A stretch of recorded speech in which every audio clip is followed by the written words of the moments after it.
Regresamos a Mercado Express. Ante todo, les pido disculpas por la súbita interrupción de hace unos minutos. Había que dar pase a la transmisión en vivo desde Ica, el rescate de los mineros atrapados en esta mina, pues, Cabeza de Negro, que realmente ha sido el drama de las últimas horas. El presidente Ollanta Humala ha llegado allí para encabezar las labores de rescate que van a poderse ejecutar, ojalá ya con final feliz en los próximos minutos, así que estaremos atentos y eventualmente ingresando nuevamente con esa información en vivo desde Ica. Por ahora voy a presentarles a nuestro invitado de esta noche. Como les había anunciado, está conmigo Damián Valenzuela, el CEO de Latin America Invest, empresa que se dedica a manejo de inversiones bursátiles, manejo de activos bursátiles, y que es un especialista en este tema a nivel regional. ¿Cómo estás, Damián? Buenas noches, gracias por estar aquí. No, bueno, muchas gracias a vos por invitarnos, Roberto, y bueno, la oportunidad de comunicarnos con todo el público de acá de Lima, de Perú en general, para contar un poco la experiencia de lo que nosotros estamos viendo en el mercado latinoamericano y fundamentalmente la experiencia de este diamante que termina siendo Perú dentro de este mercado mucho más amplio. Ustedes tienen pues una presencia a nivel regional que les permite poder evaluar y mirar holísticamente lo que está ocurriendo a nivel bursátil en América Latina. Y yo te hago una pregunta bien franca y sincera. Acá en el Perú, a veces, en general yo creo que en el mundo bursátil siempre pues hay que enviar señales positivas, entonces se despiertan las expectativas, pero a veces el inversionista, a veces el empresario, a veces el persona común y corriente se pregunta, ¿será verdad tanta maravilla de la que hablan de nosotros y de la posición relativa de la bolsa peruana hoy en el exterior? ¿Cómo lo lees así sinceramente? Y sobre todo en términos de qué ventajas relativas realmente tiene la bolsa peruana y qué desventajas todavía tiene respecto de otras de la región. Bien, a ver, lo primero que yo le tengo que decir a la persona que está escuchando es que en el negocio bursátil no hay que ni exaltarse demasiado cuando se gana mucho dinero, ni deprimirse tampoco cuando hay bajas. Las bolsas o los mercados son igual que en alguna época eran los mercados, como el mercado de Magdalena, se compra y se venden cosas y se fijan precios. Ese es el gran brillo que puede tener una bolsa, la capacidad que tiene para transar activos. Una bolsa va a ser más o menos importante de acuerdo a la capacidad que tenga para negociar cosas. Está el mercado de la esquina de mi casa y está el supermercado, el mercado central de frutas y hortalizas, en donde puedo negociar y comprar cosas.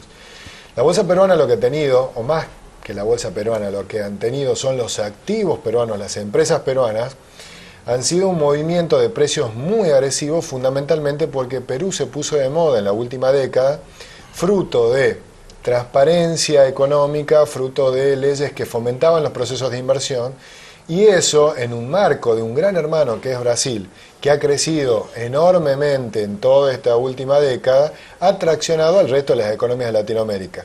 Aquellos gobiernos que han fomentado de alguna forma el tema del crecimiento a partir de las inversiones extranjeras, Brasil es un caso, Perú es el otro caso, Colombia y Chile, son los que más se han beneficiado de un mundo que a partir de la crisis del 2007, en donde nos dimos cuenta que los bonos seguros AAA de los países de primer mundo ya no eran tan seguros, salen a buscar negocios de economía real. Y la economía real, Roberto, está en Latinoamérica.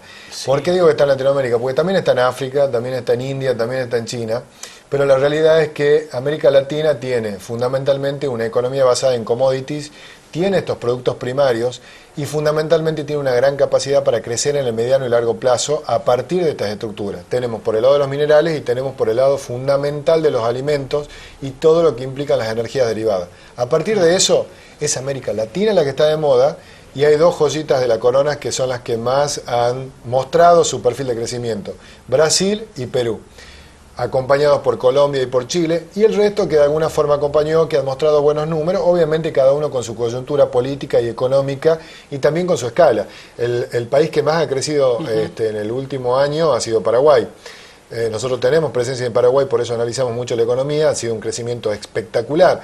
Lo que no tenemos es quizá las reglas económicas tan claras que se pueden marcar en Perú, y eso sí ha marcado un crecimiento sostenido en el tiempo. Yo estaba llegando a Lima en el momento previo a las elecciones, en donde había un miedo bastante imperante con respecto a la llegada posible del presidente Humala Ollanta, y nosotros con la experiencia de estar en Latinoamérica decíamos, mire, Humala Ollanta no es Chávez, Humala Ollanta no tiene esas divinidades que puede llegar a tener el presidente Chávez. Entonces lo que decíamos es, yo creo que aparte Humala es lo suficientemente inteligente para darse cuenta que recibe un Perú bastante sostenido y que en el mediano y largo plazo más allá de que también es un Perú que tiene asimetrías sociales muy fuertes y que el presidente sabía que tiene que ir a contenerla, mantiene una estrategia de crecimiento a largo plazo, que es un poco lo que terminan valorando los inversores extranjeros. Y que es poder, lo que yo decía al inicio del programa, escuchabas, era mirar más allá del ombligo, ¿no? Es mirarse en comparación de los demás, y por eso te hacía la pregunta en torno de cómo viene esa posición respecto de otros países. Haces una comparación, creo, con Paraguay. Paraguay es un país que puede registrar un crecimiento altísimo, pero que tiene una informalidad marcada en la mayoría de sus sistemas económicos, que impide pues que sea a lo mejor todavía algo muy sostenible como lo que ya ha ocurrido acá. Y ese tema que dices de América Latina, y creo esa entremezcla pues de la dotación de recursos y también la serie de reformas que se han aplicado para formalizar los mercados de la región, es justamente, creo, que lo que permite que un inversionista en el campo bursátil tenga confianza, que es la posibilidad de tener reglas claras, ¿no? La posibilidad de poder saber a qué te metes. De todas formas, hay algo que también resulta muy importante, porque la gente, al fin y al cabo, es lo que vos estabas preguntando, el servicio que nosotros le damos a partir de este programa es definir de tener escenarios probables. Lo que también resulta importante marcar es: Perú está inmerso en América Latina, y lo que le pase a América Latina en su conjunto le termina pasando también y contagiando a Perú. No estamos aislados, y por consiguiente uno tiene que observar lo que está pasando en el mercado y lo que está sucediendo a nivel político y a nivel contingencial. Entonces, tenemos una ventaja, hay una ventaja comparativa hoy en el país, pero también es cierto de que tenemos que fijarnos muy bien cómo está nuestro entorno para saber si esta ventaja comparativa va a terminar traccionando o no. Y yo siempre pongo como ejemplo: si vos estás viviendo en un barrio y tenés un vecino que le acaba de ir bien económicamente y empieza a crecer, seguramente el vecino de la par y el vecino de la par van a empezar también a crecer, de alguna forma van a empezar a mejorar sus casas y demás. Obviamente que si a ese vecino le empieza a ir mal por alguna razón, por alguna cuestión, por alguna exposición, obviamente también a vos te puede empezar a ir mal por una cuestión de contagio. Claro. Y la realidad es que Brasil tiene una economía que está expuesta, de ahí es que la presidenta Dilma Rousseff de alguna forma reclamaba hoy a Obama, le reclamaba, bueno, muchachos del primer mundo, yo sé que ustedes tienen problemas, que pueden caer en recesión, pero están imprimiendo demasiado billete, de ahí es que el dólar hoy toque el piso más bajo en relación al sol. Hoy el peruano quiere soles y no quiere dólares, pero no es solamente lo que pasa en Perú, también pasa en Bolivia. Exacto. El único país en donde no pasa es en Argentina, que tiene una fiebre por el dólar, que demanda dólares, Pero tiene que ver con las costumbres de pago y todo. Con las costumbres, pero digo, en el resto de América Latina, la gente se desprende de los dólares, pero fundamentalmente porque Estados Unidos está exportando inflación. Y esa exportación de inflación, al principal jugador del mercado latinoamericano que termina impactando es en Brasil. Y si a Brasil se le resiente su economía, a Perú también se le va a resentir. Entonces es muy importante ver qué le pasa a nuestros vecinos y empezar a ver un concepto global integrador del análisis económico. Sí, un concepto que permita pues hacer un manejo finalmente de la situación y entender cuáles son las posiciones que cada país está ocupando. Ahora, acá en el Perú el negocio bursátil ha crecido mucho en los últimos años. En un momento se habló de una fiebre o la carrera bursátil, ¿no? Demasiado, como tú decías, impetuosa, que exista mucha gente que empezó a meterse a la bolsa y se habló pues de una burbuja. Te estoy hablando de hace unos 4 años y tú lo debes conocer bien porque empezaron a entrar muchos pequeños inversionistas e incluso se decía gente que no tendría por qué estar en bolsa, ¿no? Empezaron a decir muchos. ¿Cómo yo no sé hasta qué punto, primero ese es un proceso natural, me imagino que sí, cuando tienes este rally alcista y la gente quiere entrar. Y segundo, ¿cómo depuras? ¿O cómo se hace la depuración? ¿Es natural? A ver, la primera pregunta que me hacías es, ¿el mercado peruano es grande? No, es sumamente chiquito. Para que tengamos una relación, Sao Paulo mueve 1.000 millones de reales, después veremos la comparación en términos de tipo de cambio.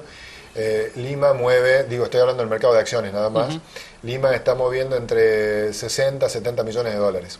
Argentina está moviendo 30 a 40 millones de dólares. Son mercados que por el momento son insignificantes, con lo cual en realidad yo te puedo decir que tenemos mucho para crecer en términos de volúmenes.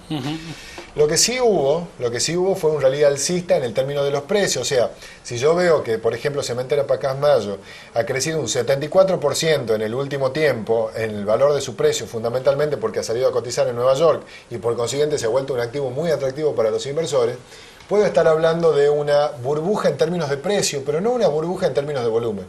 Entonces, yo lo que podría llegar a decir es que creo que el mercado peruano tiene una capacidad para seguir creciendo en el mediano y largo plazo en términos de volumen, y eso es lo que va a sostener precios de verdad, no simplemente por especulación.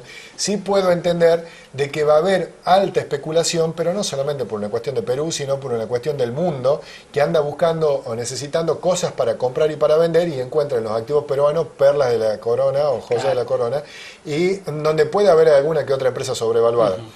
La realidad es que eso creo que no se va a dar en el corto plazo, fundamentalmente porque hay mucho dinero dando de vuelta en el mundo, y por consiguiente ese dinero necesita o termina yéndose a los activos que terminan siendo más valiosos. Y en esto la economía peruana es fantástica. Yo estuve en el Perú Day hace poco en Nueva York, el 9 de marzo, estaba con el ministro Castilla en Nueva York, y lo que nosotros notábamos era fundamentalmente que la gente tiene ganas de invertir en Perú, y esa es una de las razones inclusive que hayamos nosotros desembarcado ya abiertamente en Perú hace más de un año. Damián, me acompañas un momento, vamos a hacer Sí, una pausa, por regresamos favor. para hablar ya del MILA y el mercado interior Hablemos. latinoamericano y cómo ya está cambiando en realidad el panorama bursátil de la región. Volvemos.